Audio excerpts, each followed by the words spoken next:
안녕하세요. 뉴스와 사람들입니다.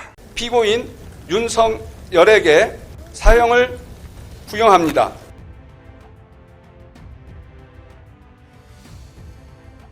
윤석열의 최후 진술은 그야말로 이런 게 대통령이었다지요? 어느 방송인은 방송으로 전 세계에 계엄을 시작한다고 하고 두세 시간 만에 국회가 그만두라고 그만두는 내란을 보셨나? 라고 했다. 이게 이번 사안을 상징적으로 보여준다고 생각한다. 저도 검사로 오랜 시간 수사와 공판을 담당했지만 이렇게 지휘체계 없이 여러 기관이 미친듯이 달려들어 수사하는 것은 처음 본다. 무조건 내란을 목표로 수사가 아닌 조작, 왜곡을 해왔다. 우리나라를 오래전부터 지배한 어둠의 세력과 더불어민주당의 호루라기에 맹목적으로 달려들어 물어뜯는 이리때 모습이었다.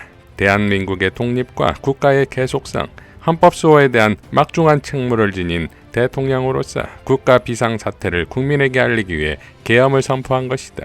나라의 위기가 초래된 원인이 바로 국회다.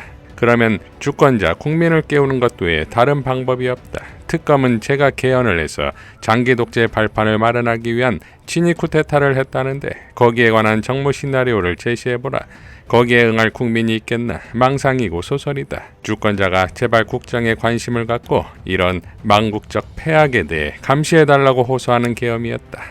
윤석열에게 주권자의 답변은 사형입니다. 한동훈도 윤석열처럼 국힘에서 사형 선고를 받았습니다. 국힘 윤리위가 13일 밤에 한동훈 제명을 결정했습니다. 이 소식이 나오자마자 한동훈은 자신의 SNS에 국민과 함께 민주주의를 지키겠다고 했고 국회에서 기자회견을 열고서 자신의 제명은 또 다른 계엄이라며 국민과 함께 막아내겠다고 했지요. 계엄을 막고 당을 지킨 저를 허위 조작으로 제명했습니다.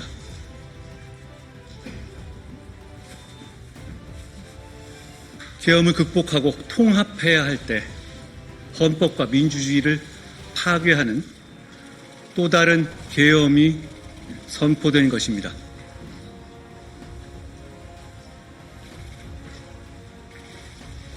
국민, 당원과 함께 이번 계엄도 반드시 막겠습니다.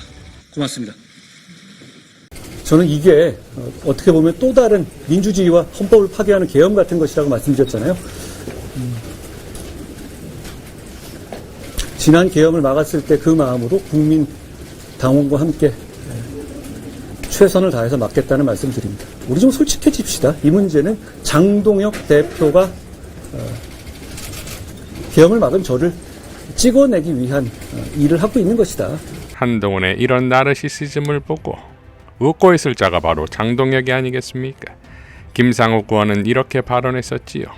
추정의 영역이긴 한데 제가 볼 때 장동혁 대표는 2단계 작전을 통해서 국민의힘을 완벽히 당권 장악하는 계획이었을 겁니다. 1단계가 먼저 강성 지지층에 기대면서 토호 세력과 손을 잡아서 TK, PK 토호 세력과 손을 잡고 강성 지지층에 어필하면서 소위 말하는 한동훈계 또는 좀 엘리트라고 스스로 생각하는 그쪽 계열의 경쟁자들을 완전히 척결을 해서 자기가 대선 후보 되려는 거 아니죠? 그렇죠. 그렇죠. 1단계는 친한계 척결 및 엘리트라고 생각하는 사람들을 척결해서 독보적으로 서고 이게 1단계. 이게 마무리되고 나면 TK, PK 쪽에서 중심적인 역할을 하는 사람들을 제거해서 TK, PK 토호들이 자기한테 좌지우지 못하고 무조건 따라올 수밖에 없게 만드는 게 2단계. 자기 당으로 만들고 자기가 대선 후보 되려는 건데. 그렇죠. 그렇게 되면 당을 완벽히 장악하니까 그 1단계, 2단계가 끝나면 갑자기 중립 스탠스를 취하면서 선거 대응 모드로 가려고 했을 것 같아요. 이러한 판을 모를 리 없는 홍준표가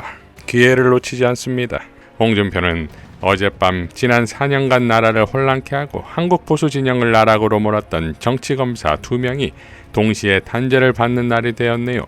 한 명은 불법 계엄으로 사형 선고를 받았고 한 명은 비루하고 야비한 당원 게시판 사건으로 제명 처분을 받았네요.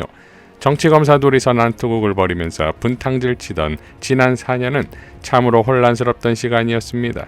제명 처분이 끝이 아니라 그 잔당들도 같이 쓸어내고 다시 시작하세요. 비리와 배신을 밥 먹듯 하는 그런 사람들 데리고 당을 다시 세울 수는 없을 겁니다. 그건 일부 보수 언론에서 말하는 뺄셈 정치가 아니라 잘못된 과거를 청산하는 정치입니다. 종물은 주물의 처분에 따른다. 민법 100조 제2항. 한동훈은 윤석열의 종물에 불과하고 한동훈 패거리는 한동훈의 종물일 뿐입니다. 라고 일갈했습니다. 자, 국힘이 이러고 있을 때 민주당은 정청래가 돌아왔음을 고스란히 느낄 수 있는 최고회의의 장면이 나왔습니다. 수사 기소 분리의 대원칙, 이 원칙은 훼손돼서는 안 됩니다. 그리고 점 하나 바꿀 수 없는 대원칙입니다.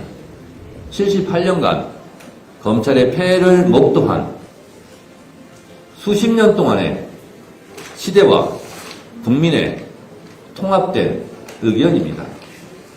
12.3 비상계엄을 극복하는 과정 속에서 내란 청산을 바라는 시대적 과제이고 국민들의 열망입니다. 이 원칙이 훼손돼서는 곤란합니다.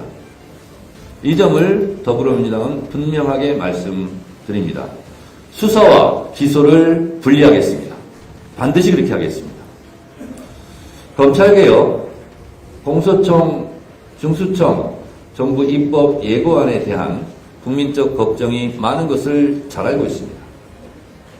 정부 입법 예고 기간은 그것이 확정적 안이 아니라 국민들의 의견을 수렴하는 기간입니다. 그것이 2주간 진행됩니다. 따라서 어제 청와대 공식 입장도 있었듯이 지금 정부 입법 예고안은 확정된 안이 아닙니다. 수정 변경이 가능합니다. 더불어민주당은 국민의 목소리, 당원들의 목소리를 듣고 수정 변경하겠습니다. 국민들의 열망에 어긋나지 않도록 더불어민주당이 충분히 국민 여러분들의 의사를 수렴해서 잘 하겠습니다. 며칠간이라도 걱정을 끼쳐드렸던 부분이 있었습니다. 그 부분에 대해서 당대표로서 심심하게 사과의 말씀을 드립니다. 여러분 항상 고맙고 또 미안합니다. 여러분 검찰개혁에 대한 열망, 기대에 저버리지 않도록 당이 잘 하도록 하겠습니다. 여러분들께서 충분하게 의견을 개진할 수 있는 각종 토론회, 공청회, 그리고 당에게 주시는 의견을 충분하게 수렴하겠습니다. 어제 저는 성남공항에서 대통령 일본 출국을 배웅하면서 여러 가지 말씀을 주고받았습니다. 구체적인 말씀을 드리지 않겠습니다만 잘 조율이 됐습니다. 장정대는 항상 원팀 원보이스로 지금처럼 늘 그래왔듯이 항상 앞으로도 그렇게 할 것입니다. 돌아오자마자 즉각 원내대표에게 제가 특별 지시를 했습니다. 당원들, 회원들, 국민들이 다 참여할 수 있는 대규모 검찰개혁 공청회를 빨리 열어라. 이렇게 제가 한병도 원내대표에게 당대표로서 특별 지시를 했습니다. 그런 적이 있습니까? 없습니까? 마이크 대고 얘기하십시오. 마이크 켜고. 잘 준비해 주시기 바랍니다. 국민 여러분, 당원 여러분, 이렇게 잠시 걱정되는 일이 있지만 결국은 시대의 물결을 비켜갈 수 없습니다. 정청래 대표는 이번에 깔린 검찰개혁의 판에서 최상의 리더십을 발휘할 것입니다. 서울버스 파업으로 오세훈 시장의 무능과 무책임이 또 터져나왔습니다. 이런 오세훈의 무능을 고스란히 자신의 지지세로 만드는 마법의 정원호가 있지요. 정원호 구청장은 서울버스 파업에 대비해 즉각 다음과 같은 잼급 행정력을 발휘합니다. 1월 13일 서울시 시내버스 파업에 따른 교통대책 상황을 보고드립니다. 성동구는 1월 12일 오전 9시부터 사전에 수립한 비상수송 대책을 가동하고 즉시 대응에 들어갔습니다. 라고 밝히며 성동구 무료버스 노선과 관련 부서 연락처, 본인의 민원 전용 휴대전화 번호를 공개합니다. 그리고 노선도를 공개했지요. 오세훈의 무능은 정원호의 힘입니다.